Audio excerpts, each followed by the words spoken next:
प्रश्न असा आहे की समजा योगायोगाने आचार्य प्रशांतजींचं लग्न झालं असतं तर त्यांच्या पुढील आयुष्यात निवड कशी राहिली असती? योगायोगाने लग्न कसं काय झालं असतं आमचं? एकाच मार्गाने लग्न होऊ शकलं असतं. आम्हाला बेशुद्ध वगैरे करून स्ट्रेचरवर टाकून अग्निभोवती फिरवलं असतं आणि सांगितलं असतं की झालं लग्न. कोणतीही गोष्ट अशीच विनाकारण थोडीच होते. आमचं रियुनियन होणार आहे. 99 मध्ये आम्ही IITतून बाहेर पडलो होतो. यावर्षी 25 वर्षांचं रियुनियन होणार आहे. तर 99च्या इयरबुकची सॉफ्ट कॉपी सध्या ग्रुपवर फिरतीये. त्या इयरबुक मध्ये सर्वांना मॅरेज प्लॅन्स विचारण्यात आले होते. आम्ही जेव्हा तो फॉर्म भरला होता तेव्हा आम्ही 21 वर्षांचे होतो. कोणी लिहित होतं 28 वर्षांनंतर, कोणी लिहित होतं 26 वर्षांनंतर, कोणी लिहित होतं आधीच गर्लफ्रेंड आहे. आमच्या नावापुढे काय लिहिलं होतं? Marriage plans. पुढे जागा कोरी होती.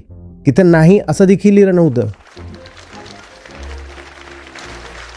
हे योगायोग नसतात. तुम्ही खूप आधीपासूनच तयार बसलेले असतात. तर मला असं वाटतंय की माझ्या आयुष्यात सध्या एक निवड चालू आहे. एका बाजूला उंचीकडे प्रगतीकडे जाण्याची निवड आणि दुसऱ्या बाजूला लग्न झालेलं आहे. लग्न झालंय तर काही शिक्का थोडीच लागलाय ना तुमच्या डोक्यावर ना त्यांच्या डोक्यावर. माणसासारखं एकमेकांसोबत राहा. एका घरात 2 लोक राहतायत, माणसासारखे राहतायत, चांगली गोष्ट आहे. एक खोली तुमची, एक खोली आमची. तुम्ही पण शांततेत जगा, आम्ही पण शांततेत जगतो. यामध्ये अडचण काय? 2 BHK तर असेलच ना. तर एक खोली त्यांना द्या, एक स्वतःकडे ठेवा आणि सोबत प्रेमाने मैत्रिणी राहा. आणि हा सर्व लग्न झालेल्या लोकांना सल्ला आहे. एकमेकांसोबत माणसासारखं राहा. तिच्याकडे बायको म्हणून पाहू नका, माणसासारखं पहा. त्याच्याकडे नवरा म्हणून नाही, माणसासारखं पहा. त्यानंतर विवाह देखील खूप चांगला चालेल.